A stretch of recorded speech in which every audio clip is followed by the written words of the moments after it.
Good evening and welcome everyone to our very first episode of a brand new campaign, Tyranny of Dragons. I'm your Dungeon Master Joanna, and we are going to get started on this how to campaign. If you've watched our how to prep a campaign and how to build a character episode, you know that we're going to be breaking this campaign down as we go along. So if you are new to D&D, if you're a new player, and you kind of want the ins and the outs of how to play, how we here at the Roost like to play D&D. We hope you will join us and learn what we know. But let's go ahead and meet our party. We're going to go ahead and get started with Miles. He can be found in our Heroes of the Borderland campaign, now streaming, along with our Icewind Dale and Keys from the Golden Vault. Miles, introduce yourself. Tell us what you're playing. Hello, all you curious combinations of creatures. Here I am, Miles, known as the Reaper Elite, the Mighty Yama, the High Fiend, or Chief Stormcloud, if you know a couple odd circles here. But I'm going to be playing Vronin Snapfuse. He is a gnome barbarian with a lean towards artificery, but we'll see where he goes from there. Okay, and then we've got John. Hey everyone, John here again. This time around, I'll be playing Talon Harbinger, a Dragonborn fighter, and for the first time, using a fighter class. So I'm excited to see what happens from there. And then we've got Jackson. Hello, it's Jackson again. I will be playing Varek Jowl, a half-orc wizard, returning to the class that started it all for me. So yeah, I'm very excited. Okay. And then we are going to go over to Austin. Hello, I am new here, so I hope it is a warm welcome. I'd like to welcome you all. I am Austin. I am playing Kai. She is a female elf cleric. And last but not least, we have David. Hello, everyone. I am David, and I will be playing the Tiefling Ranger Viken. Okay. So we are going to go ahead and get started. As we go through, I'll have everybody kind of introduce their characters a little bit more. But if you did not watch our Session Zero campaign, Tyranny of Dragons is a combination of two different campaigns. You have Horde of the Dragon Queen and Rise of Tiamat. All together, it creates Tyranny of Dragons. The characters will make their way across the Faerun and up the Sword Coast, trying to stop some pretty bad people. But we will get started in a town known as Greenest. It is in the southern part of the Forgotten Realms. And if you are watching our streams, chronologically, this fits right after the Heroes of the Borderland campaign. You do not have to watch Heroes of the Borderlands in order to understand this campaign. But if you want to, obviously, all episodes are now streaming on YouTube. Hit that like and subscribe, and you will never miss an episode. And we are going to get started. So here we go. You guys ready? Yes. Take your silence as a yes. Wait, what are we again? Get out. So, we're actually going to start in the top part of Greenest, the northwest side, over in a guild hall workshop where Ew. we are going to see um, Vronin Snapfuse. He is hard at work. And Miles, can you go ahead, introduce Vronin a little bit? Tell us what he looks like, and what's he working on?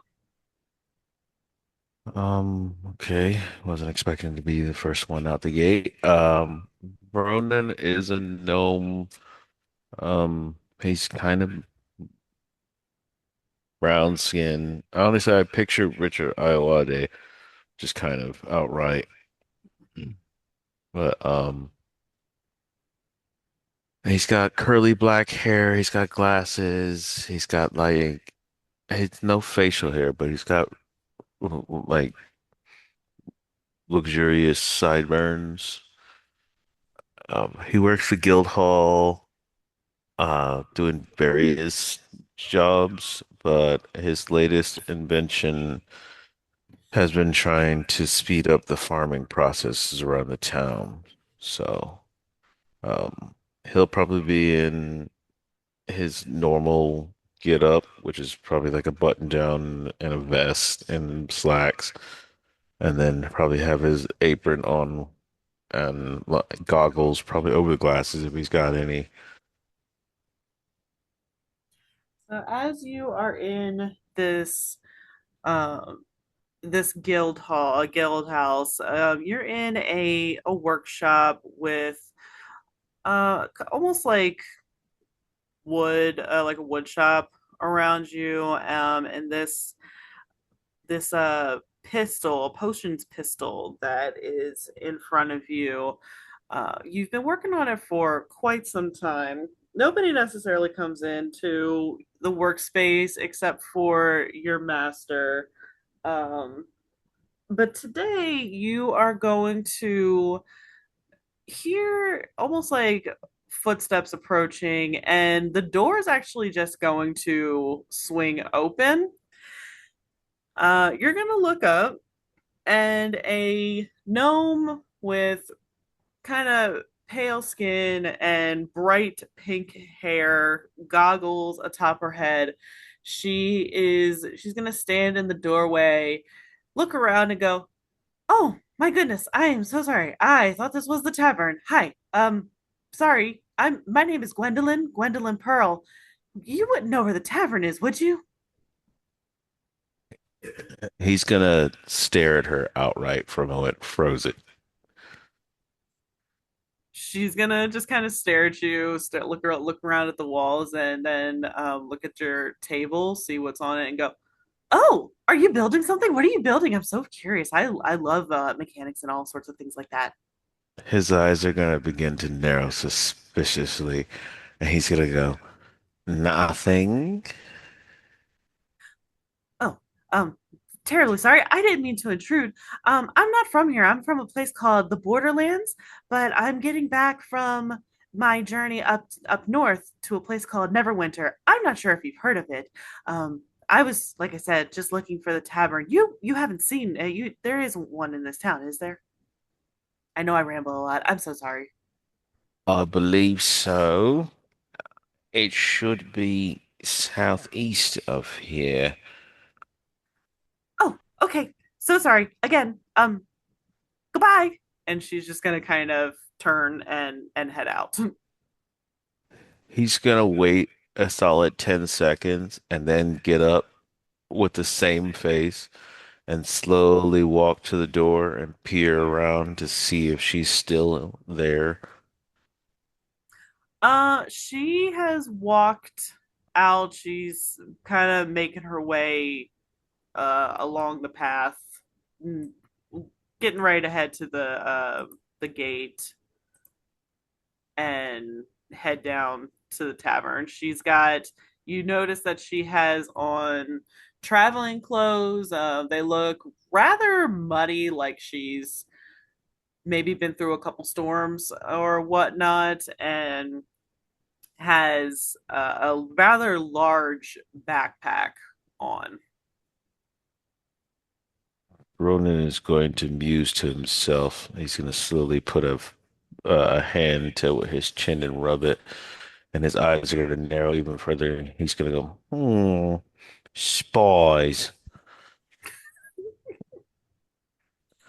We are going to head over now to the tavern. I'm assuming he's going back to work. Oh, definitely. He'll probably lock the door after that if he can. so we are going to head into the tavern, and it's about evening time. Well, not it's like late afternoon, early evening, and people are coming in after a long, hard day out in the fields or out in the shops. Because, like we said, this is a small little farming town, and everybody pretty much knows everybody here, and this tavern at this point is rather lively. There is a bard in the corner, not necessarily playing the best of music, but there is a sign that says, for one night only, Edvard Whitestride playing his mandolin, and he is collecting tips, and looks like he's spending a little bit more time drinking than he is playing, probably flirting with some of the girls that are in the corner. But we also see... It's funny. Snake. But we also see a dragonborn, and John, can you go ahead and introduce us to Talon?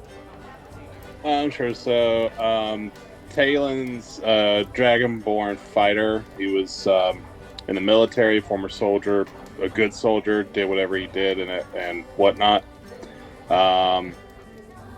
He's just at the bar wearing like one of those thin cowboy hats, wearing a poncho, just sitting there and just enjoying his day off, and he still has his weaponry on him just in case, and he's just trying to mind his own business. Okay. So as you, and I'm assuming he is he eating, or has he just sat down? I would say he's eating, maybe having like some kind of alcoholic beverage. And as you get your meal, the barkeep, a human male, blonde hair, definitely seems like he's probably ex-military, has those large muscles, but also looks like he let himself go a little bit. Name is Drake Fable, and it's not a name that he's very proud of, and anybody who makes fun of him for it, he gets a little heated on it. I'm sorry, begging your pardon. You said his name was what? Drake Fable. Oh, that's massively unfortunate.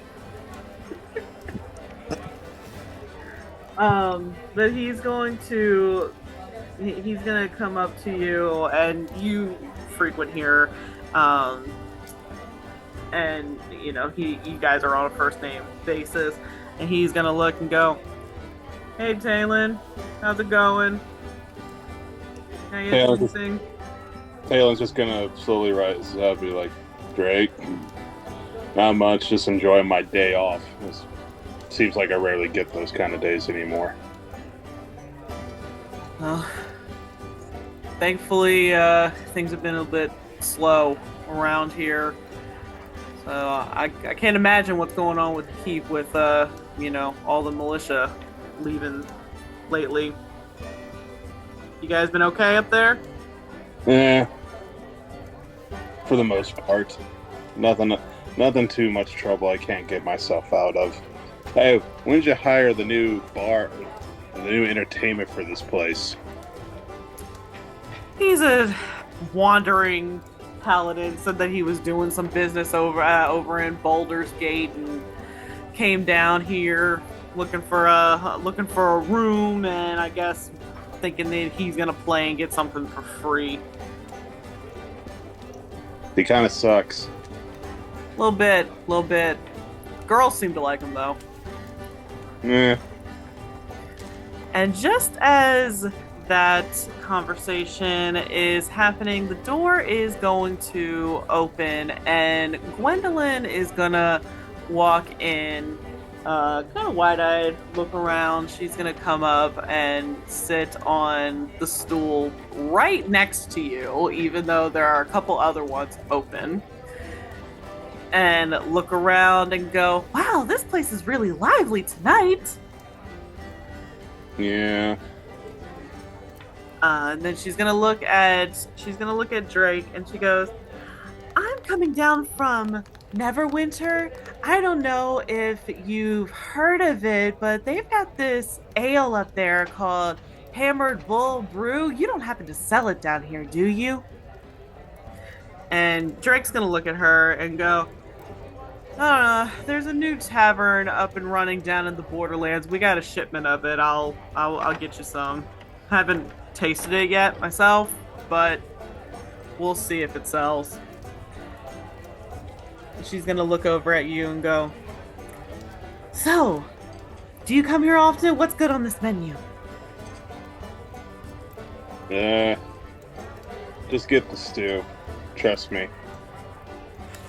Okay, sounds good. And I will have the stew, sir. And Drake's just gonna nod his head and carry on about his business. And we're going to make our way over to the library. And here we see Varek Zhao. Jackson, can you give us a little description? Tell us what you're doing over there in the library? Yeah, Look like? it's probably just like an everyday thing for Varric going over to the library around this time every day. Um, the only times you won't find him is if it's closed or for something else. Um, I think he's just perusing all of the probably all of the history books, a lot of the historical um books in that section. Um, trying to find something he hasn't already read. Okay. So you're going through the history section and you are somewhat new um to this town of Greenest. How long would you say that you've lived here? I think it's probably been like a year since he's been here. Um, so like not like he's probably one on the newer side, not like brand new, Mhm. but definitely like on the newer side of being here. So you are going through and reading some of the history books of Greenest and just kind of like learning about the village because you don't know a whole lot about it. But you are going to learn. Uh, 1 second. What was that?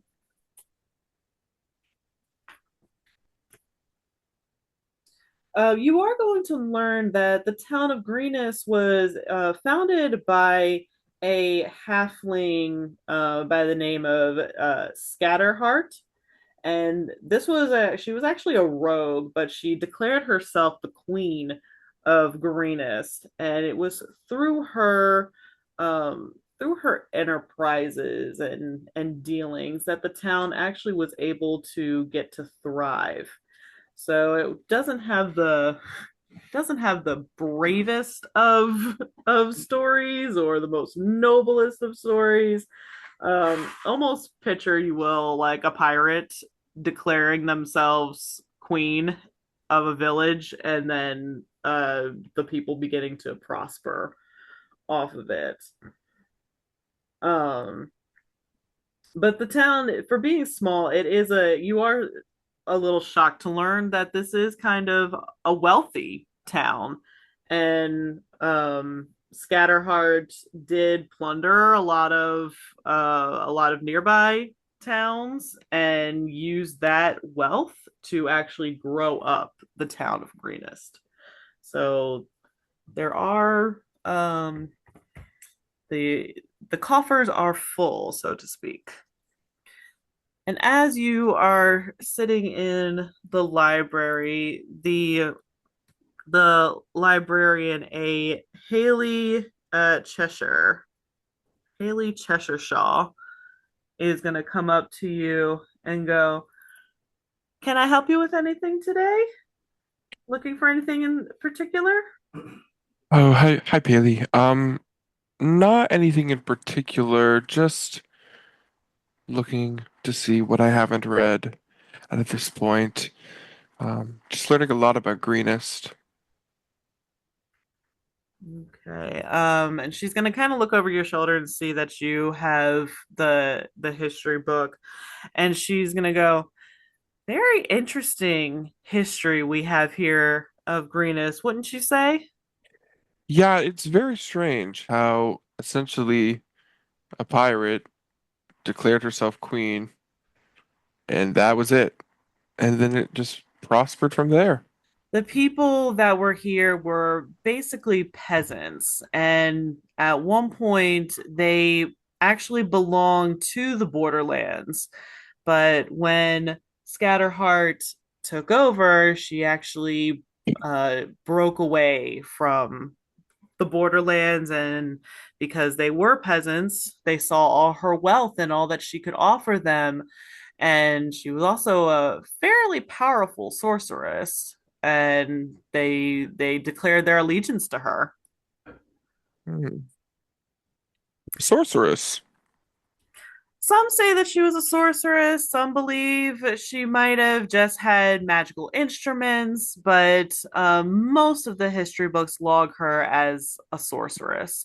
Hmm. Interesting. Might have to look into that more. Everything I've read says she was a rogue who kind of just declared herself a queen. Yeah, so it's the like I said, there are some muddled things, but I can actually get you a few more books um that if you want to look into them, some are myths, some are actual accounts, but I can definitely get you a few more books if you're interested. Ah, that'd be great. Awesome. Let Thank me go you. get those for you. While she's doing that, we are going to skip on over to Okay. Almost. All right. And Austin, go ahead, give us a description of Kaya. It's Kaya? Kai. Kai, okay. Mhm. Give us a description of Kai and what she looks like and just a little bit of who she is. So if you were to look at Kai, she is a pretty average sized elf. She is, hold on, I'm actually pulling it up. I'm sorry. You're good. Background, there it is. Um, she is 5'4", slightly over 100 pounds, and is just over 100 for an elf. Her skin is not quite tan, it's a little bit more pale than tan. She has raven black hair with a streak of blue running through it, and her eyes seem to have small star-like pupils. Uh, and actually, as she's laying on the grassy hill over here, you would see a raven who has kind of nested into her chest. Okay. And what has brought her here to this little field for some peace? What brought her here today? Well, she had yet another argument with her parents. They have been distancing themselves a little bit more as of late, and she's just pretty fed up with it. She usually just comes to Cloud Watch when she is stressed out. Okay. And does her raven have a name? Not as of yet. She's still indecisive. Okay. So, and as she is The clouds, it is sinking in to the evening. Can I get you to roll me a perception check? I most certainly can. Let's see, that is going to be a 19. As she's looking up in the clouds and the setting sun is still peeking through them, she's going to notice there seems to be some shadows coming through the clouds, almost like something very large seems to be behind the cloud that she's looking at. She kind of squints a little bit and tries to maybe make out a shape if she can. Roll me a nature check. Not great at those. That's a 9. She's not sure exactly what she's looking at, but she is getting the sense of something is coming definitely closer to the town. Interesting. Does she get up She and yeah, she'll stand up and move the raven to her arm, and she'll start making her way back to town now. okay? And then can I get everybody else except for Viken make me a perception check?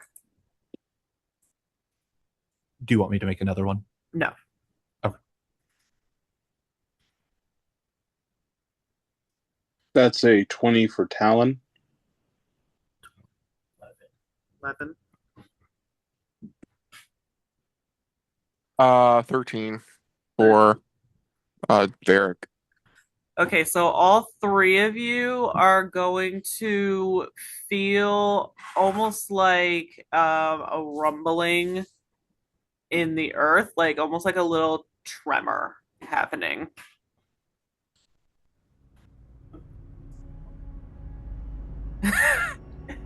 I think your mic cut out. I don't know if they heard that.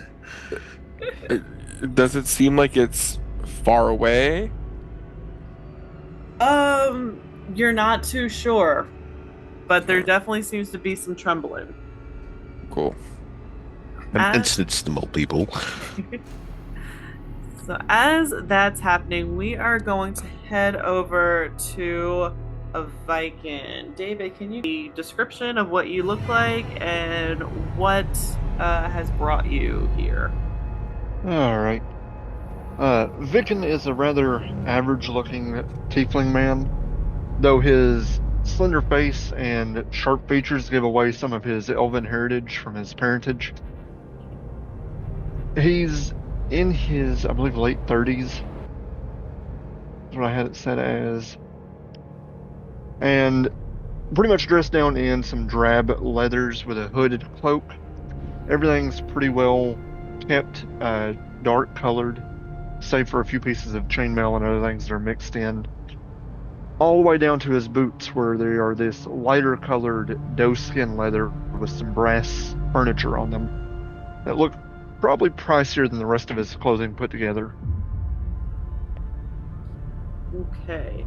And for the past several days, you have been traveling a road that winds lazily across the rolling grasslands of the green fields.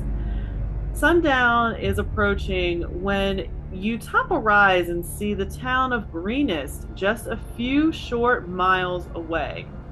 But instead of the pleasant, welcoming town you expected, you see columns of black smoke rising from burning buildings, running figures that are a little more than dots at this distance, and a dark winged shape wheeling low over the keep that rises above the center of the town. Greenest is being attacked by a dragon. So, By the gods, I'm going to take off closer up into the town. all right, so let me go ahead and put our dragon on the map here. That's right. Surely we're meant to fight this at level 1. Of course. Well, I tried it, everybody. Our dragon is circling the keep, and this is the keep. All right, so as the dragon attacked Vronin, you felt the earthquake start to shake, and would you have come outside when you felt that, or would you have stayed inside? If he could determine it was coming from outside, he definitely would look outside. Roll a nature check to see if he could determine. Oh dear.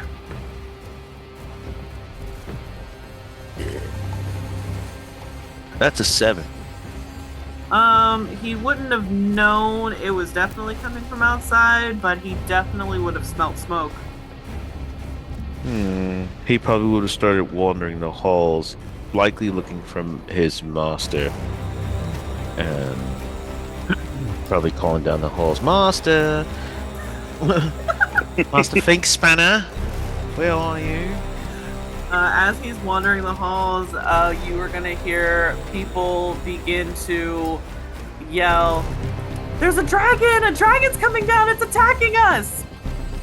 Well, that sounds ridiculous. I haven't seen a dragon around in Greenest in ever. He'll follow the voices, but he's incredulous at this rate. Skeptic at best. People are running for cover. People are actually, they're starting to panic in all manners. Some are kind of like hunkering down in the guild house. A lot are running, trying to get to the keep. But if you notice, there's smoke coming out of a lot of these buildings. The dragon has started to set fire to the buildings. Do I notice a dragon? If you go outside, you definitely will. Okay, so You won't be able to see it from inside. if he's still inside, he's definitely watching people just start to panic, and he'll probably be stuck on his point. He'll be, excuse me, have you seen Master Fink Spanner? What's going on? Why is everyone inside? Did something happen? Is there an experiment gone wrong? Why is there smoke going on? So your Master Fink Spanner is going to come out of the privies, and he's gonna look at you and he goes, "We gotta go! There's a dragon! Come on!" He's a bit bigger than you, and he is gonna kind of like grab you by the back of your neck, like your collar, and drag you towards the door. He goes, "We gotta get to the keep. It's the only safe place in town." Okay. So that will be. So you are on your way. You can start moving your character towards the keep, and then Talon, the tavern where you are. Just as the bard Edvard Whitestride is singing something kind of attuned to a little ditty about a black parade. The area, the window that he is sitting in front of is going to shatter as fire comes into the keep, or it comes into the tavern. People will begin to scream. What do you do? Talon's just gonna take like a sigh for a minute and goes, I guess I got work to do. He's gonna slowly get up and just start walking outside, loading his pistol.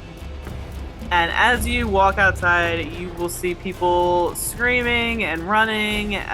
They are trying to make their way to the keep, as the dragon is breathing fire, raining fire down on these people.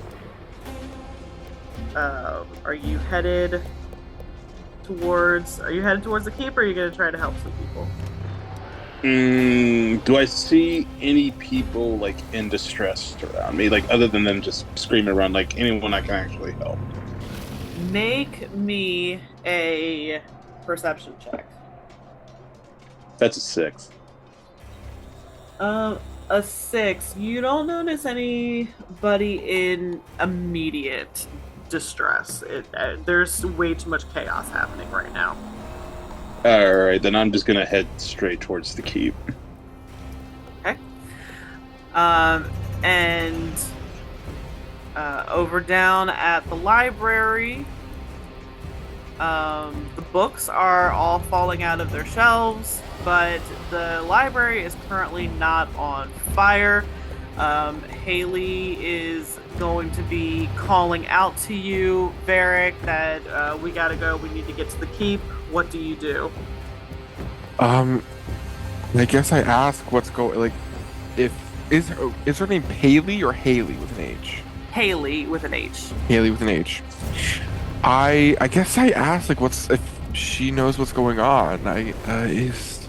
What's happening? Is everything okay? Like obviously it's not okay, right? I mean the books are falling everywhere, right? But she's going to direct your attention to the window, and you will be able to see the dragon flying outside. And what color is the dragon? It is a blue dragon. Okay. All right, little reassurance goes over his head, and he says, "Okay, we just got to be very careful. Cannot be seen." He's saying that to himself. I'm saying it to Haley. Okay. To both, I guess both of us. All right. So you guys will be able to. This is the front door. So are you heading out with Haley? Yes. Yeah. Okay. And then you're heading out of the library over in the fields. Kai, you were able to once you saw that dragon break through the clouds and start shooting with its lightning breath and catching things on fire. What did you do? Absolutely just started running towards the area to probably look to help out with whoever evacuation she can. Okay. And as you will see fire, you'll see lightning hit this building, and it will immediately catch fire. The bridge that you need, or the area that you need to get to get across, would be this road here. Got it. Okay. So Kai and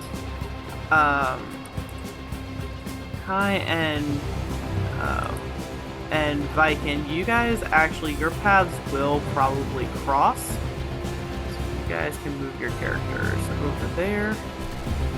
Almost like this century area. Assume I'm running this direction. Yeah. Go ahead and you can make a perception check. That is a 23. And then roll me history.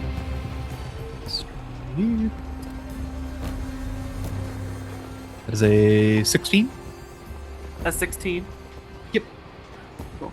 Oh, I see lava pits coming onto the map. I'm just gonna back up a little bit. That's not lava, that's fire. Are you putting fire on all the burning buildings? Any ones that you say are on fire, somebody's got to remember. Put it in the He notes. has a point. He has a point. That is also what I would imagine a lightning strike from that would look like. I mean, that is very true. Yeah, honestly, yeah. Aha! So Eureka, one might say. you are gonna see Viken. He is running. He's running in the same direction that you're getting ready to run to, and you know that he works and does odd job. You recognize him from the keep. You recognize that he is he's definitely close and one of Governor Nighthill's men. Do you go up to him, call out to him, anything like that? I would like to call out. Is it a Viken or Viken? It's Viken. Viken. Viken. Viken! I've probably currently got my crossbow at this point. I'm gonna turn and look down this path here towards you.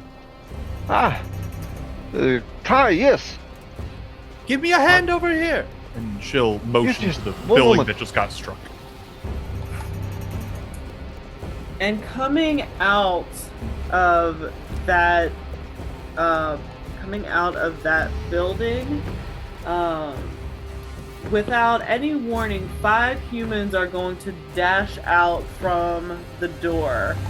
A limping man and 3 young children race across the street into this area. Let me go ahead and put them on the map. I needed the button. Okay, so Baby. they are going to come out of the house, and just as they do that, kobolds are going to swarm the area. That's a lot of kobolds. That is a lot of kobolds. Luckily, I packed a lot of crossbow bolts. Quickly, what are each of your names?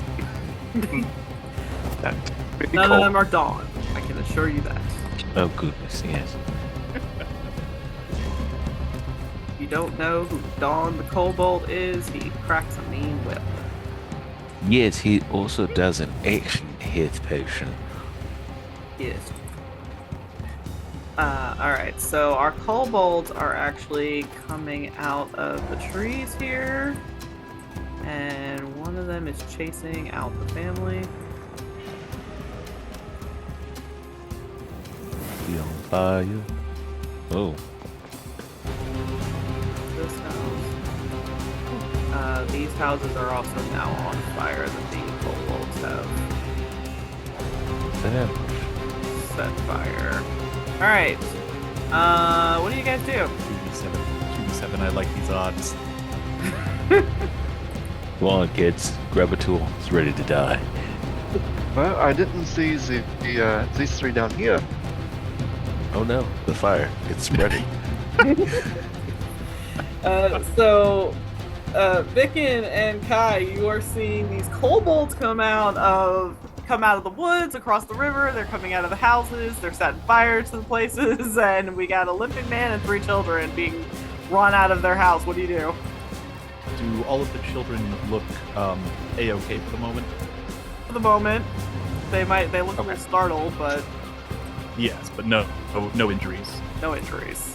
Not that you can see. The man is limping. Well, Kai will ready her crossbow at the one kobold that is going. It looks like it's going to be chasing.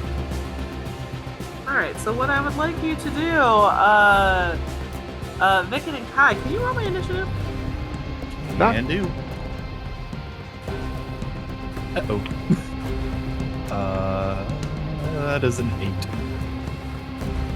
17. Since 17. Yes.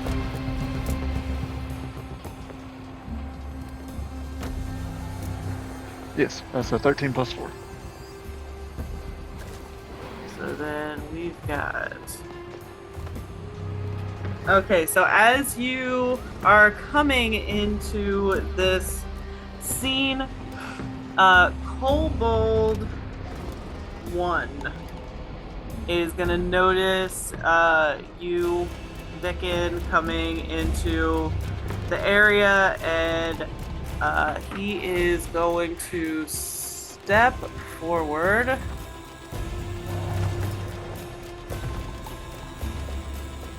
Like right onto that riverbank, and he is going to. How far? Just around. I got this.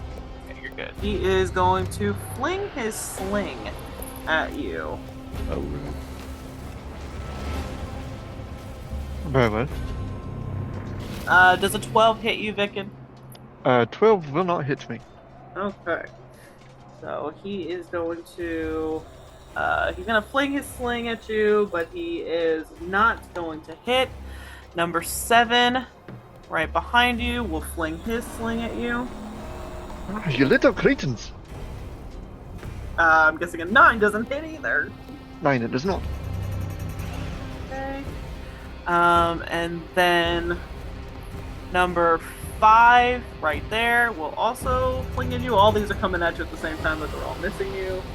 That's not 1, so that doesn't hit either. So then what do you do as all these little these kobolds are flinging their little slings at you? But do I have a full turn? Yep. I'm going to use one of my castings of Hunter's Mark as a bonus action. I'm going to cast it on Kobold 1 there.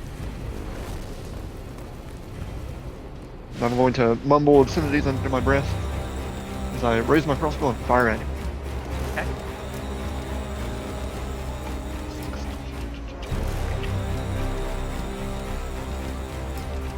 Will a 13 hit? A 13 does hit. Alright. 18 plus 4. Hunter's Mark's an extra 6. So 11 piercing for the standard. And another 5 piercing for Hunter's Mark. Or 16 damage total. Yeah, first kill of the game. How would you like to do this? Woo! I'm gonna continue mumbling obscenities in my breath as I put a bolt through his chest and drop him into the river. So he is going to fall down dead. Do you have any bonus action that you'd like to use? Or is that your The bonus action was using Hunter's Mark. yes. I am going to move, however, 30 feet this way. Okay. Kobold number 6 is gonna step up. And he is going to fire his sling at Kai. Ooh, that's a nat 20 for a 24. Sharpshooter. Doesn't hit. Yeah. Das ist nicht gut. Alright, and per our crit rules, you will have a lingering injury. Odd possession. There's going to be a lot of lingering injuries. Yeah, until we get to like level 5. Okay, so you will have a lingering injury. We will get to that in a second. Let me go ahead and roll your damage. Don't worry, I'll just quickly learn Rite of Restoration. It'll be fine. Yeah, if you don't go to immediate death saves for this.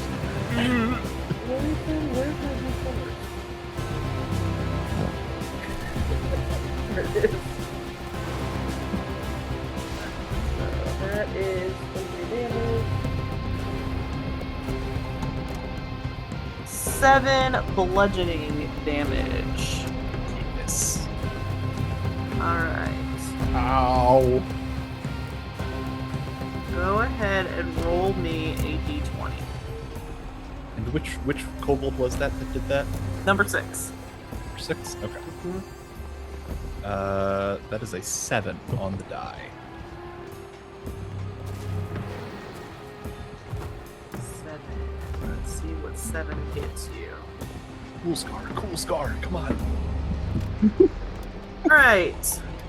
We are going to say that he hits you right in your gut, and you now have an internal injury.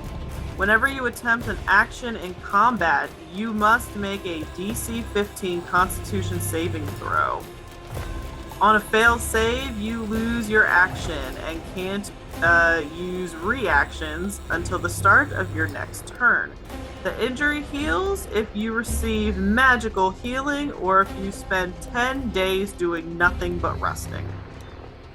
Oof. Mind you, we're level 1, so have fun. Losing the action would it also lose a spell slot if I failed the Constitution check?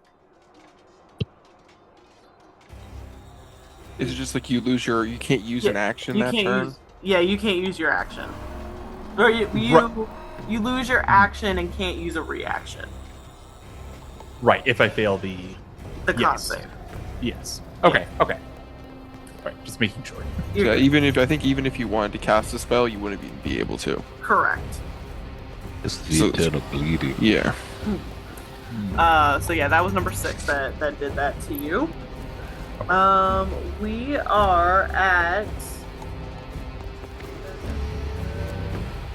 We're at your turn. Oh, perfect. Okay, so I suppose at the very start I'll have to roll this check. Yep. Nope. That will be my turn. Okay. So you're holding on to your gun. Ow. We are going to Cobalt number 4. There he is. He's gonna fling his sling at Viken.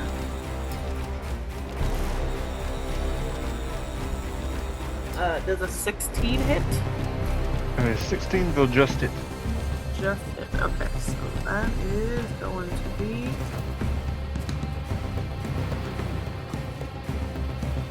4 damage. Alright.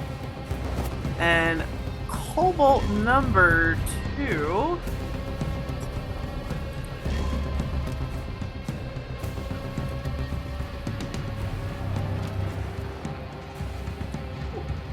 He is actually going to cross this river.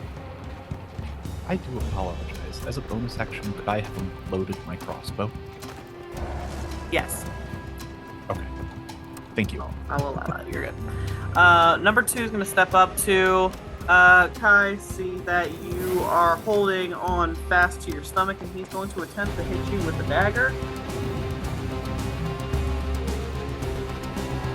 Does a 14 hit. It does not. Okay, so you're going to be able to dodge that. Number 3 is going to take a shot at the limping man. Wow, for a nat 1. Okay. That's what you get. That's what you get for shooting your.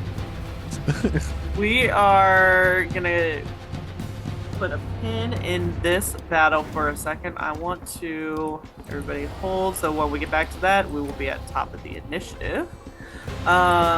So Snap Fuse, you are being dragged. Where's your character? Just down the road from the key.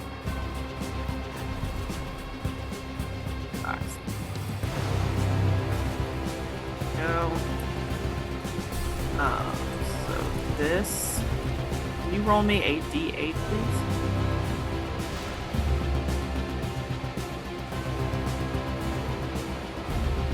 Four.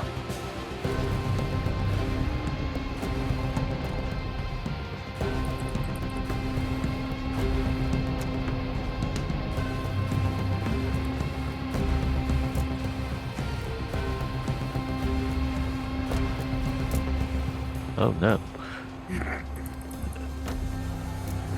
Alright, so coming out of this house, and dressed in black robes and wearing a mask is going to come out. Can you give me a perception check? Yeah.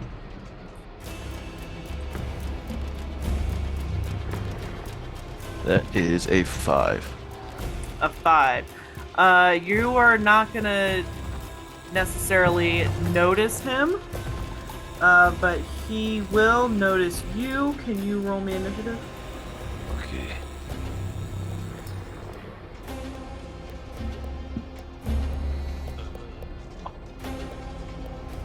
That is a 4. That's a 13.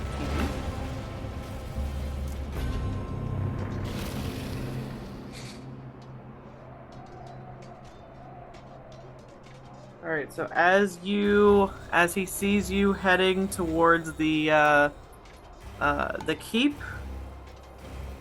your master has sort of left you behind and has taken off running because he's a coward. He is going to move forward to you.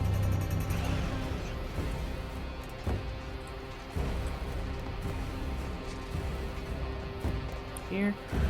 He's gonna come up right up on you and bear his scimitar at you. Pardon me. With an 11 hit.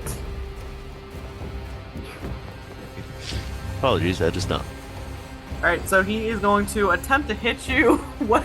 He's gonna miss, so what do you do? Snapfuse watching somebody burst out of the smoke and fire and just try to lunge at him is probably going to scream like "Ah!" and panic. From there, he is going. Is it my turn? Yes. From there, he's going to bonus action into his rage, and while screaming as if he had just been he's just got attacked, so he's gonna rage, and he is going to pull out his gnomish wrench, which technically counts as a warhammer with both hands, and he's gonna take a swing. Do I get my reckless yet? Oh yeah. No. Yeah. Okay, we're just gonna swing.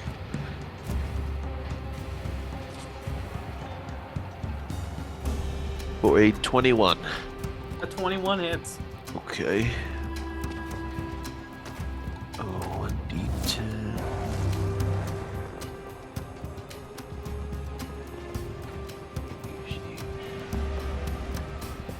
That is going to be 10 damage. And how would you like to do this? So the cultist is going to come out of the smoke. He's going to swing and miss with his dagger, still screaming this entire time.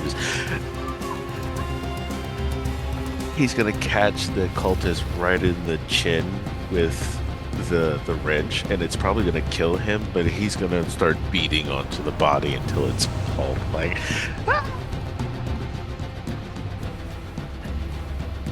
So the cultist is going to be dead. Dead.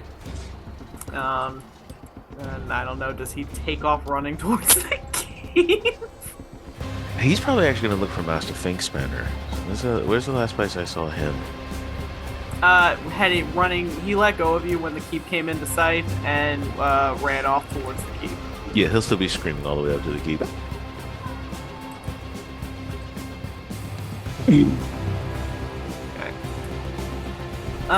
We're gonna head over to Talon. So you said that you came out of the tavern, right? Yeah, for some reason wouldn't let me move my character outside for some reason. Would you say that you're like about here? Yeah, plan. Okay. Can you roll me a D8, please? A D8, I suppose. Like I have a choice. That's 4. A 4. You are also going to have a run-in. This cultist seems to be like right about here. Can you give me a perception check? A 4. A 4. 4. Okay, so I see John just is sticking to his lovely rolls. Yeah. Yes, it's all me this time. You're not gonna know exactly what this cultist is doing, but he's definitely like got his hands up pointed towards the dragon. Looks a little weird to you. What do you do? Well, I have no idea what you just said. I said, jab him in the bum. Jab him in the bum. Jab him in the bum. I guess I'm just gonna go walk towards him and be like, what are you Here, doing? hold this. Do you need me to move your character? Yeah, I legitimately cannot move him. Alright, so I'm not like trying to move him. you've got 30 walking speed, right? Yes.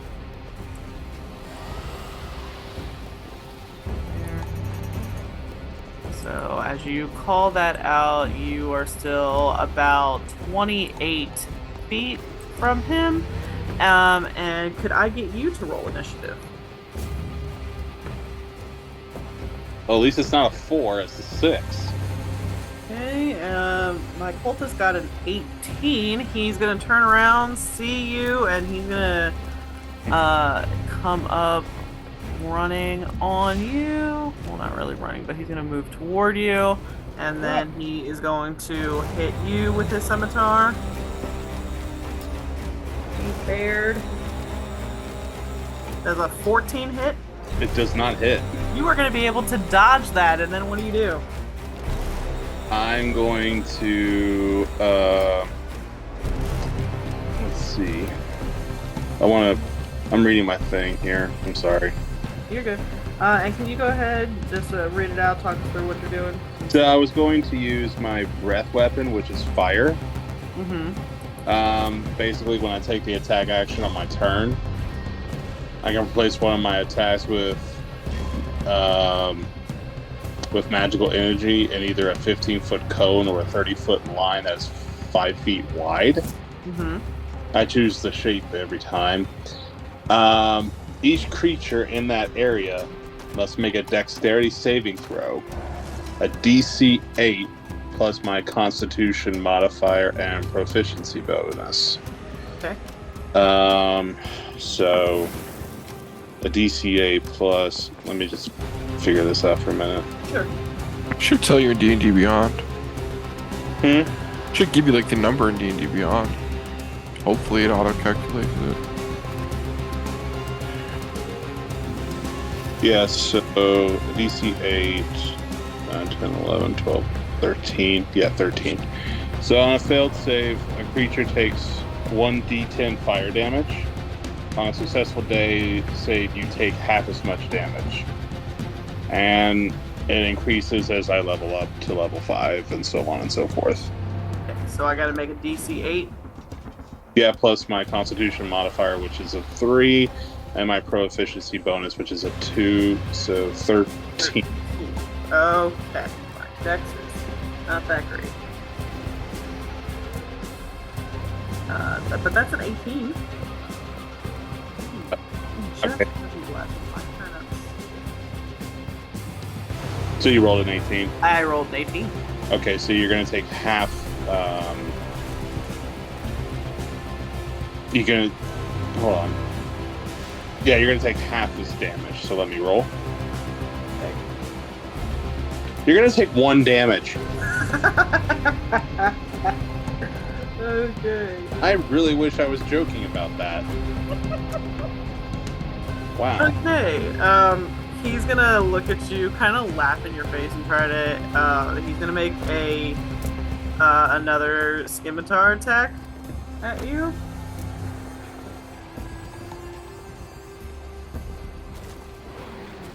Ten. Does not hit. No, so it's your turn to laugh in his face. So I laugh and I pull out my pistol and aim it straight at his head. And I swear to God, if this does not work for me, I give up. Holy crap in a handbasket. 26. Yeah, that hits. There you go. Bury this. 10 damage. How would you like to do this? Right between the eyes. He's gonna be laughing, and then when he realizes that he missed you and you pull out your pistol, he's gonna go, uh-oh, and fall backwards as it goes right between his eyes. The dragon is going to notice that that he is dead, and he's gonna turn his attention towards you. More on that later. Crap baskets.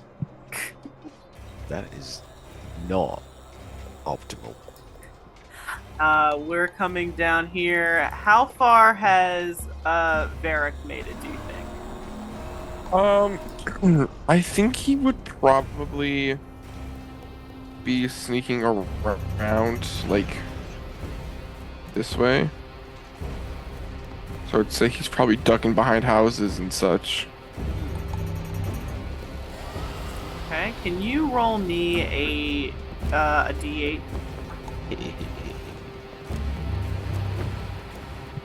Don't screw me over, D. I'd be kind of mad. 7.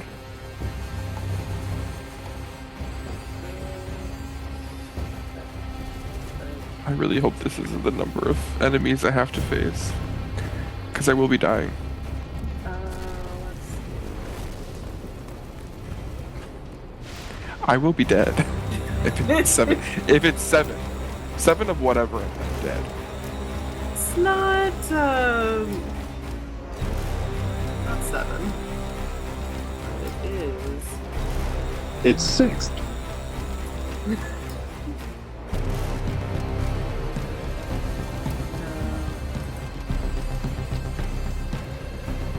Coming out of this building, you have 2 lizard folk that are coming at you. Can I get your roll initiative?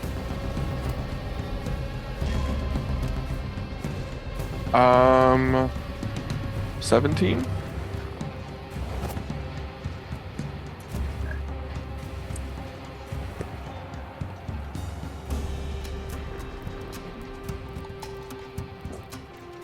Could I have... Oh my god!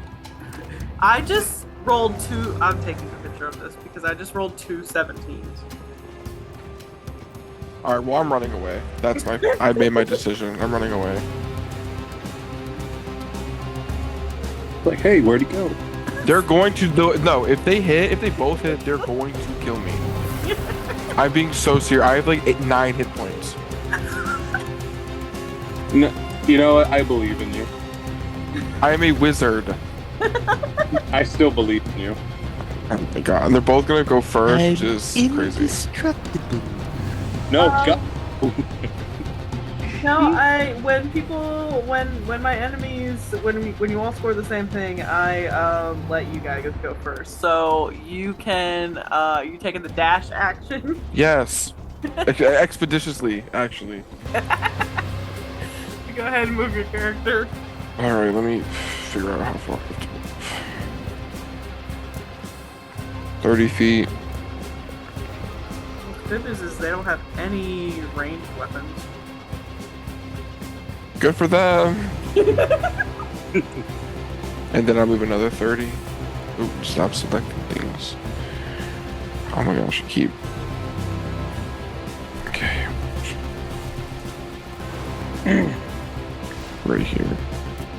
I was like, I should have stayed in the library. Say sorry, Haley, you're on your own. I'm gonna run, Haley. I would probably also run. So yeah, she's running right along with you. So you're gonna be blue. I'm gonna run. Blue. What? Red. Okay. So red is going to, how far are you?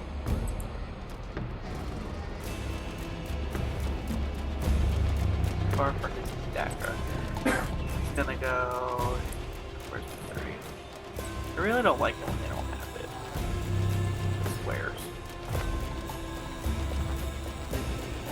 I wish the ruler moved with the character. I know, right? It's roughly about here. That would be something. If you It just, does an owlbear. if you just move the ruler up to a distance, and it automatically move your character. Alright, so he's gonna try and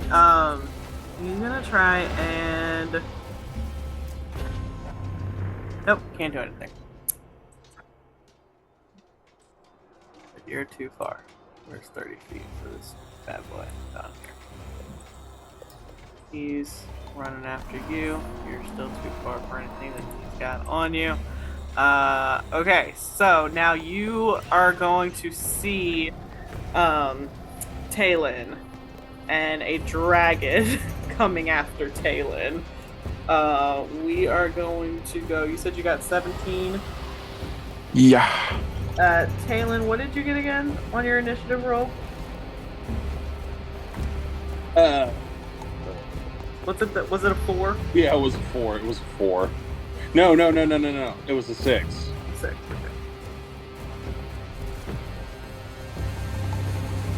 Okay. Okay. Sorry, my bad. You're good. So it's gonna be Varek and the blue or the red. The blue. The dragon. And Taylor. But more on that in a second. We're gonna go back down to our kobold friends.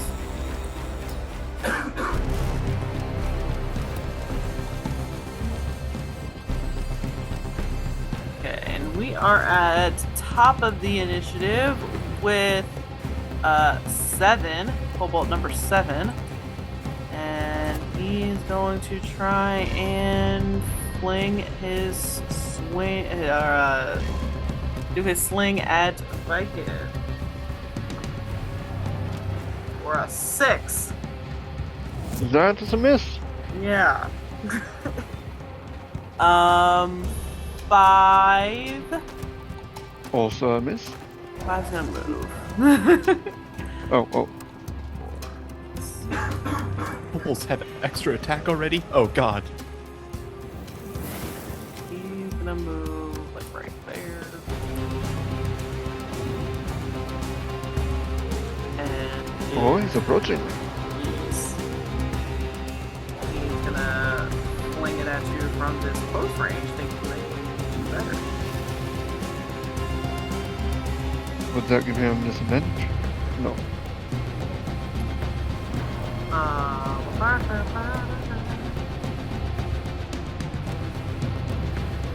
For a 19? 19 will hit. Okay. So then that is doing 4 bludgeoning damage.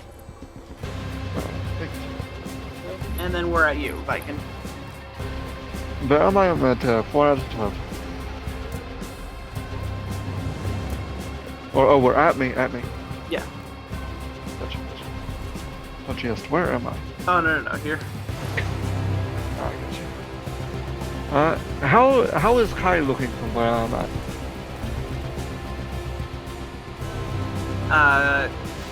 Kai is looking, still holding on to their stomach, and not looking the greatest. Definitely not. That was my fear.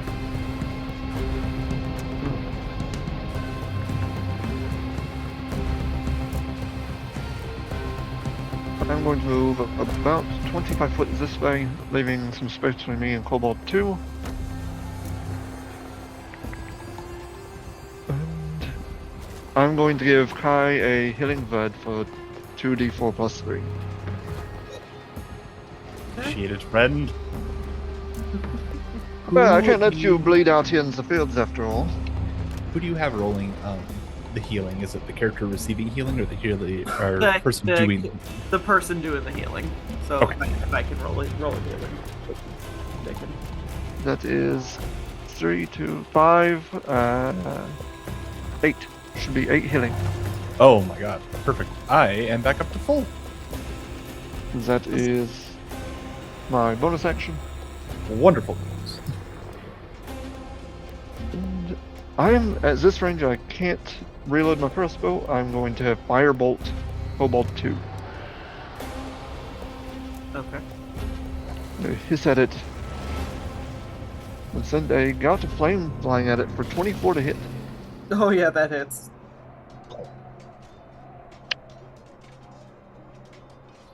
Unfortunately, it's only 2 damage. Okay.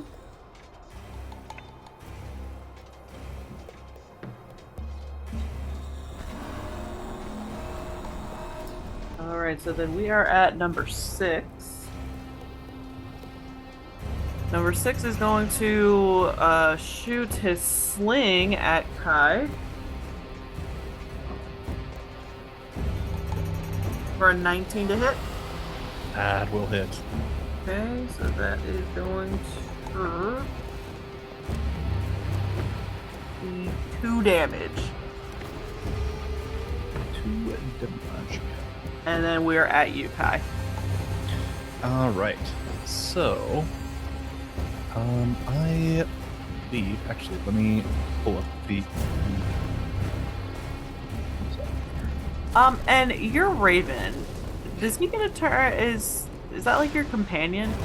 The Find Familiar spell, which I have because of my origin. Yep. So you gain the service of a familiar, a spirit that takes an animal in the form you choose. It has a challenge rating of 0, appearing in an unactivated space, yada yada. Familiar acts independently of you, but it obeys your commands. I have a telepathic connection within 100 feet of it. I can communicate with it telepathically. As a bonus action, I can actually see through its eyes and hear what it hears for a full turn. In combat, it rolls its own initiative and acts on its own turn. I should roll its initiative. I'm used to 5, where they go immediately after you.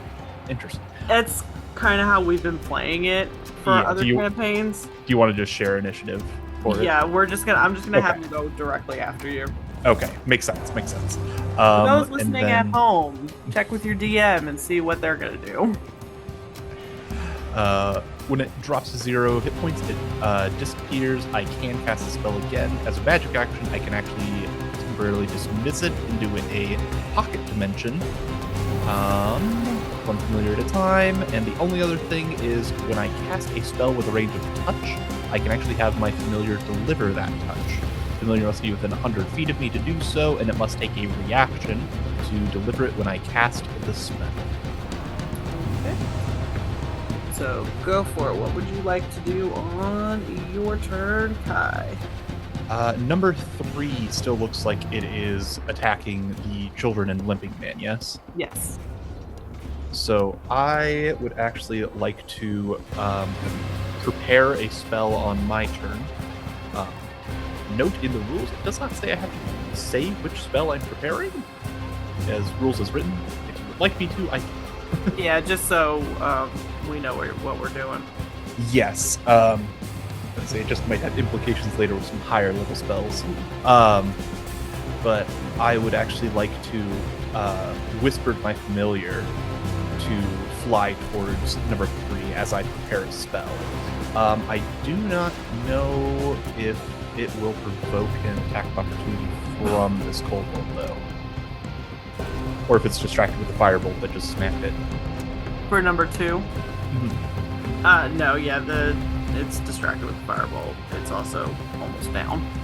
Gotcha. So the Raven would actually fly to number 3. And then I will end my turn, and then on its turn, it can use its reaction to carry out my spell that I have prepared, which is Inflict Wounds. It will be a 2d10 if it fails a Constitution saving throw. All right. So let me go ahead and make that con save. And my con sucks. That's what I'm hoping on. Yeah, that's a 5. That will be a fail. So it is going to take 2d10 necrotic damage, which will be a total of 9 damage. Great. How would you like to do this? So as the Raven approaches this kobold, and it's still eyeing the wounded man, the Raven will slash across the eyes of the kobold, and a necrotic withering starts to take place. The eyeballs kind of sink back into its head as it falls over, deceased. And he is gone. All right. Seeing their numbers dwindling and seeing that they are uh that the cultists at this point are still moving forward, they are actually going to disperse a little bit. So, um can I get both of you to roll me perception? King do. Oof, that's a low roll. Thank goodness I have a high modifier for it. That is going to be 8. was a 3 on the die. Yeah, I did the math. And uh Viken, what'd you get?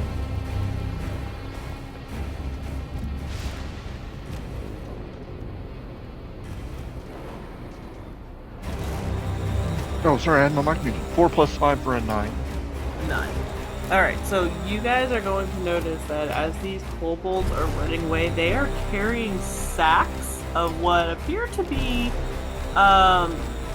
like silverware and goblets, and definitely look like they're robbing these houses. But the kobolds are going to be they're gonna run away. They're not exactly the bravest. Oh, dang, he doesn't provoke because I'm holding a crossbow. All right, and the limping man is gonna turn to you guys and say, thank you so much. They came in, they killed my wife. We got out of here, but we're trying to get to the keep." Do you know for a fact that she's passed? Or is she just wounded badly? She may be just wounded badly. She told me to grab the kids, so I grabbed the kids and we ran. Viken, can you lead them to the keep? I'll catch up. Yes, I suppose I can. That should be easy enough. Kai would like to rush inside. And before she enters, where was the last place you saw her? She was in the back room with the kids. And I will rush to try to make it there. All right, go ahead and you will find her body. She's on the floor. It does look like she has been stabbed multiple times. Can you give me a medicine check? I can certainly do so. Another thing I should. Oh! Natural one. Oh, this time. She did. That's a lot of stab wounds. She's dead. Dead, One, dead. 2, 3, 4, 5. I can't do more than 6 damn. Sorry. Oh no. Oh, they So, did. Sorry, I got a 6 stab wound in me, guys. Sorry. Oh. Wait till I'm 3. Miles, how do I do that group thing? Well, when you group them all together, Yeah. I want to group the limping man and his kids. you select them all on a square, and then, yeah, I group on them. Can you put them at the keep? They're gonna head on up. With the fire and flames. And Viken, you can move yourself to the keep. Back into the body.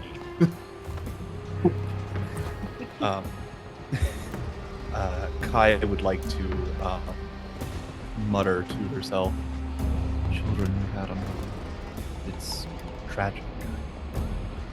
And she'll put her hands over, close the eyes of the woman, and look to try to carry her outside as she'll look up to the sky and ask for Timora to guide this lady into the afterlife peacefully.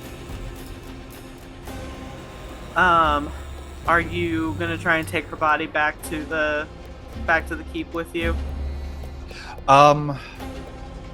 She would just like to have her set somewhere that's not going raided, somewhere that's not going to cause a commotion if it is found. She just doesn't want the fire to consume the body in the house.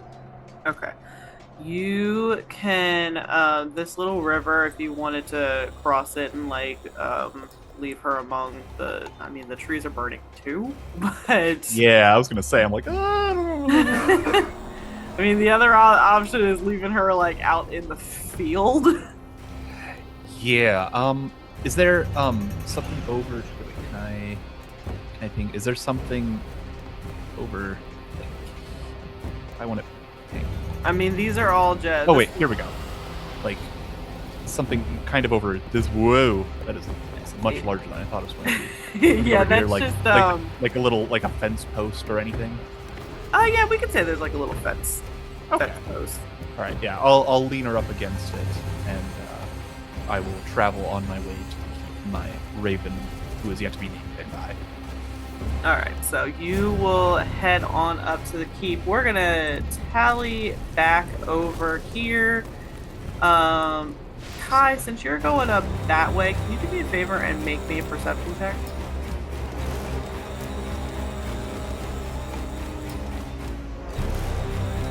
Oh, sorry, that's me.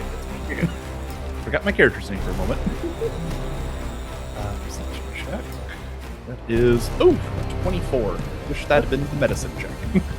A 24, you are going. Yeah, I know, right? You, as you are coming up through the woods, heading your way to the keep, you're gonna notice the adult blue dragon is turning his attention to these two folks coming this way, Talon and Varek. Are you gonna stop and help, or are you gonna keep going? I assume if I am whereabouts here, how far up would I be? You were probably about. Hang on, see how far this is. Say, because I'm heading straight to the key. Probably be. Yeah, you're probably like about right there, right where you are. Once you get to like that open area.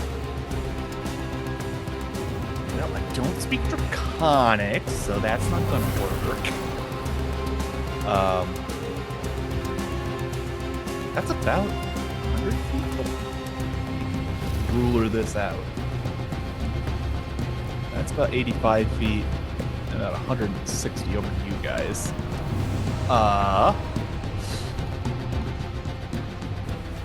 She is probably going to sprint to the keep and make sure the children and Viken have made it there safely. She's probably going to double time it.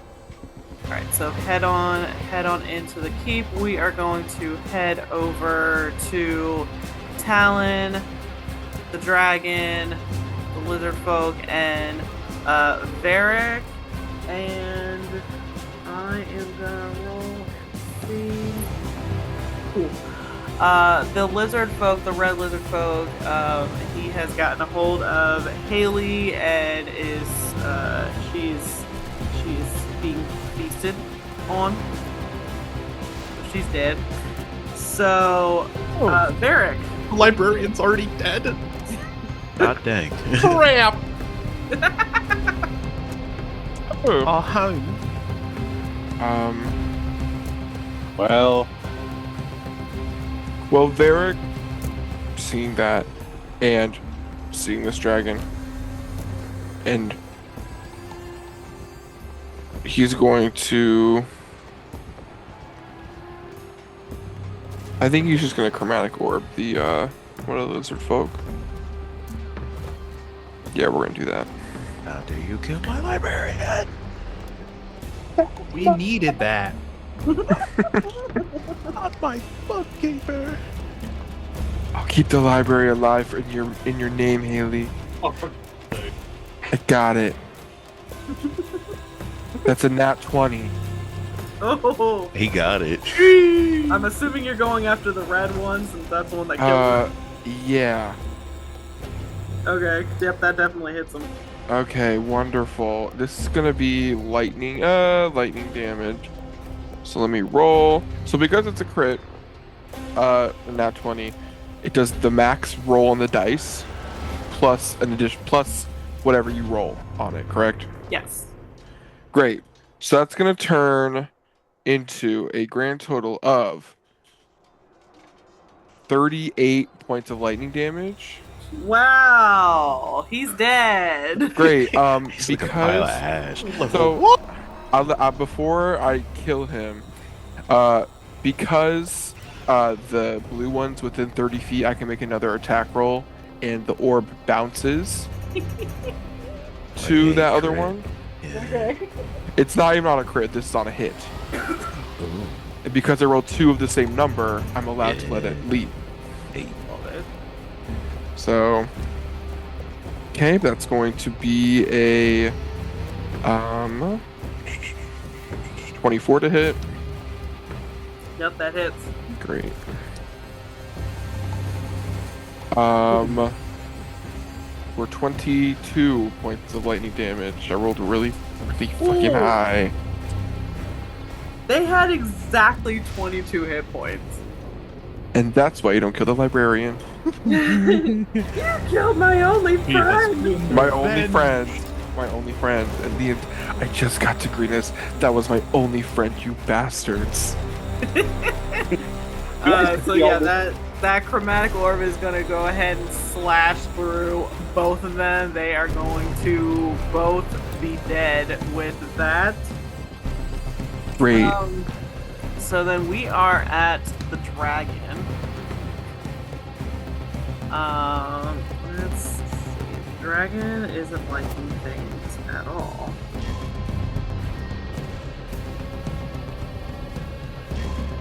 Where's my adult dragon?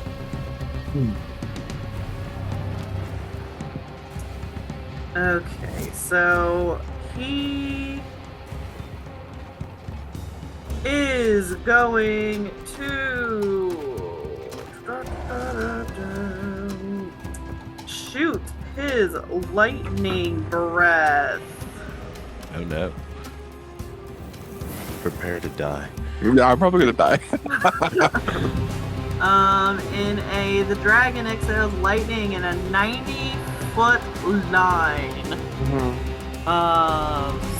But he's not really paying attention to you, Varek. He is pretty pissed that Talon took out his buddy. So he's shooting it at Talon. Why would you? Miserable, expendable cultist. You know where it's at. Why would you want to do something so mean? So Talon, can you make me a DC 19 Dex saving throw? A dex? Yes. I feel like even on a save, you're probably Going gonna die. Yeah. Listen, I'm dead. I'm dead because I'll tell you what I got. Oh And- no. It's an I'll tell you what. I got an 8. An 8. Yeah, you know, figure 8. Yeah, and I can't heal Just you, enough to so- pass. Okay. We're gonna put you into round 1 of death saves. Of course. I love how Or she didn't don't- roll for it. She was just like, okay, you get that. Because it's what? Is it like 10d8 or some BS like that? Bullshit like that.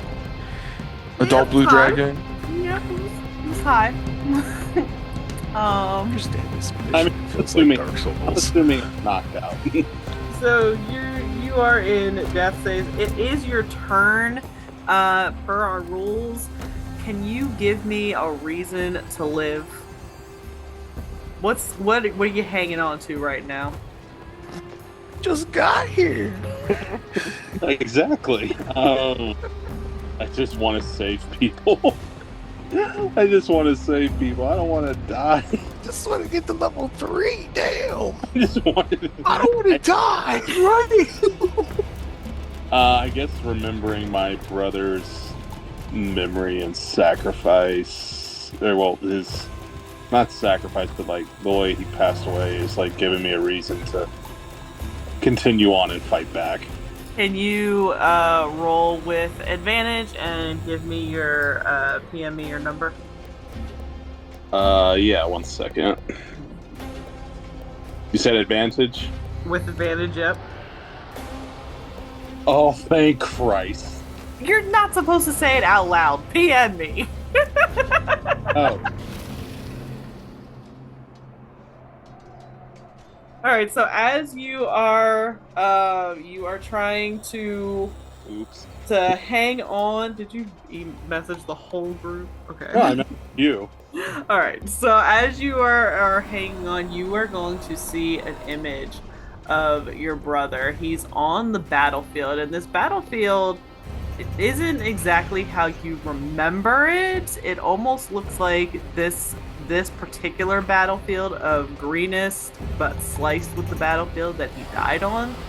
And he's wielding a sword. He's gonna look right at you, Talon, and go, "Hang on, you must hang on, dear brother."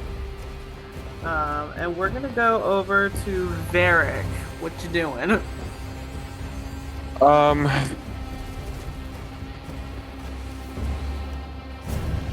hmm.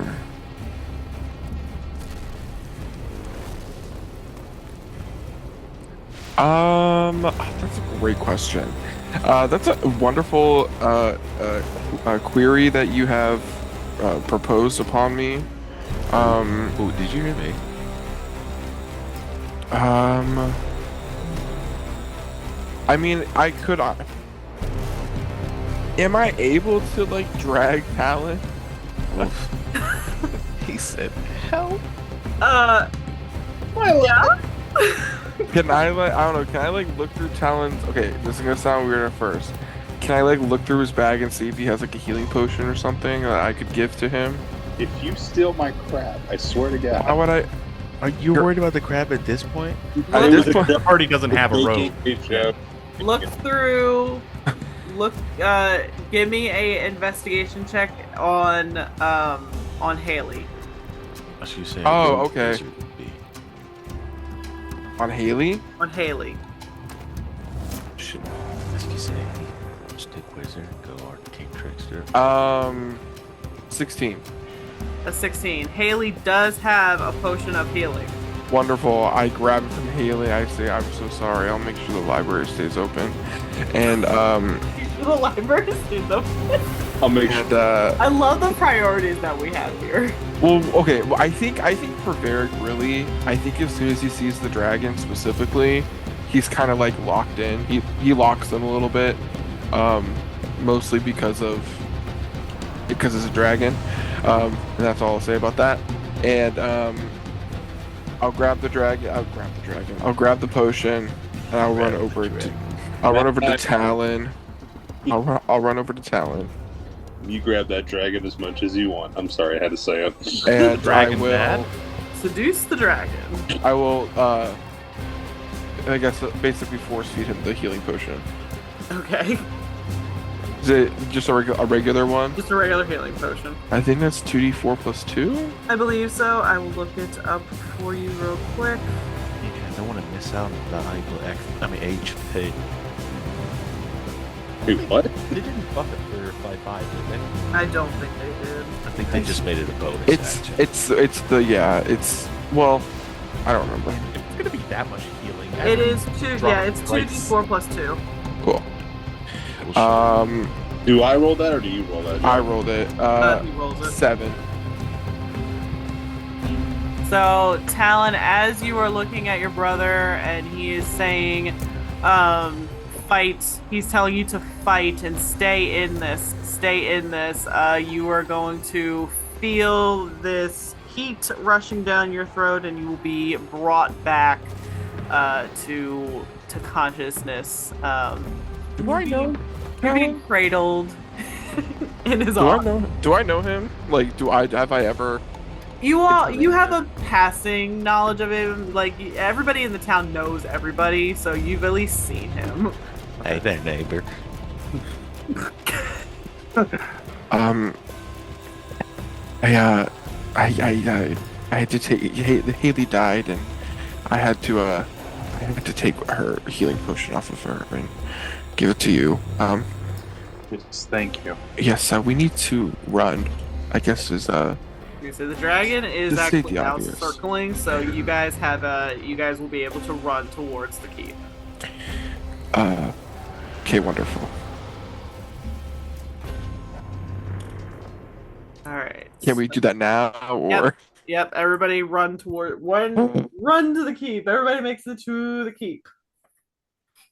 As the Hooray! dragon is circling, you all um will get into the keep, and just as the gates are closing, and you will see as you all come in, pretty much everybody in town is inside this keep, and there's all manners of different levels of people that need healing, fear, but you will see um, a man that you all know to be Governor Nighthill. He's a human male and he is about 60 years old. He is pacing in the hall, pacing right outside as they are closing the door. And as you come in, he's gonna look to he's gonna look to the five of you and go, "You are the last ones to enter. Thank you for helping everybody get in to the keep." Um, and he's gonna look primarily to Viken and Kai and Talon, who he's worked rather closely with, and go, "If you wouldn't mind, we do need assistance this night to get us through these whatever horrors are in front of us. Can I count on your help?" Why, of course. But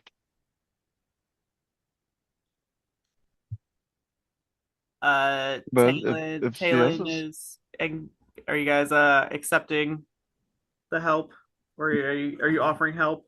Yeah, yeah. And for your troubles this night, um, we will uh, for your troubles this night, we will give you each 4 gold. Uh, but come to my chambers. We have much to discuss.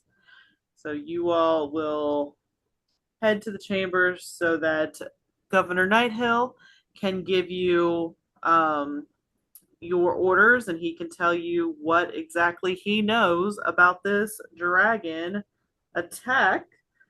For now, that's what we're gonna call game for the night.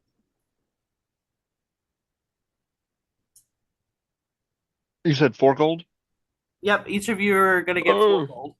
is that including me? Like, was I included? Was Varek Yep, just and kind he of kind there? of he included Vronin and um uh Varek Varek. Varek in the in that, because you guys were standing close by. So And you two can, sorry. He's assuming you all are work. He's assuming you all are working together. Does my So we raven will. also get 4 gold? Yeah. So everybody can add 4 gold to their inventory. Done. And when we pick up next time, you will be speaking with Governor Nighthill. Sounds good. And let me just double check this. You and your little friends over there. Hey. Yeah. Welcome to level 2. Oh, Yay! shoot. Oh, snap. Wizard. You guys made it to the keep, and for the most part, nobody died. I mean, Someone full out. I feel Hooray. like that You know would what? basically should have been full out dead. It's the first session. Everything's fine. everything's fine. It's Fine. fine. Don't It's worry fine. about it. I'm So just gonna before we sign off tonight, I want to take a little bit and talk about combat. So how did you guys feel running that combat? And we're gonna go around, tell us a little bit how you made your decisions to do what you did in combat. We're gonna start with you, Jackson, because your character like didn't want to engage in combat and all. How did you make that decision for your character? Um, a lot of it kind of has to do with his backstory, that will get touched on a little bit later. But I think once you saw the dragon and realize kind of the situation in the context of what might be going on, at least in his mind. Because I mean, he can kind of put two and two together, or at least he can think he can. Um, I think that was the moment for him to be like, oh, like I need to stop this now. And John, what about your character? So, I do not recommend fighting a dragon one on one, even though I didn't really get a chance to do anything. However, um, I mean, when I dealt with the cultist, like I wouldn't say like anything negative about it for me personally. I'm not just saying that because it was two shot. It was just a one shot type of like thing for me. But for me, it just felt like I kind of like the combat how we do it. I've never disliked it, so like I don't have really like anything negative to say about it. And David, what about you? How did you guide your character? How did you make the decisions you made for your character? Uh, he was definitely focused on trying to protect the other people, and Kai took a lot of damage really quickly. So he was interested in trying to send out the herd and keep them alive as well as the other people. And if that ended up killing him, that was okay, as long as the people around him was okay. Okay. And Austin, we saw a great moment with your character going in after the wife. Talk us through what was going through your thought process to make those decisions for your character. Yeah, so Kai is very much a embodiment that the next generation is what's going to lead us. She'll do whatever in her power to help those in need, but specifically younger people, especially children. So even though she was threatened with a kobold right in front of her that she easily could have attacked, it was more important for her to get rid of the one kobold that was actually endangering not only the man but also the children. She went in after the mother because she just could not bear to see if the mother was alive and she could have done something. And then finally, Miles, Vronin, how did you make those decisions for Vronin? Well, barbarians are pretty straightforward unless you're tweaking your idea of it or working with something like turn the idea on its head. The main things you want to do is to close distance and establish dominance. With the miss that he had, I was kind of preying on my health to kind of mitigate that until I could move into my move. And that is, of course, to immediately rage, which gives me bonuses, gives me an advantage on attack rolls with the reckless attack, especially now that I'm level two, and, strength checks and stuff like that, and bonus damage. So it just kind of ensures that when I hit, like I do the maximum amount of damage to mitigate the board. So I feel like I just kind of got a couple lucky hits in and was like with the rage prepped to move forward from there. All right. Well, thank you all for joining us. And this game runs bi-weekly on Friday. We try to have it out by 5 p.m., but more than likely it'll be out by 8 p.m. But we hope you all enjoyed this first episode of our How to Play D&D Tyranny of Dragons. And from all of us here at the Roost, good night, everybody. Auf Wiedersehen. See ya.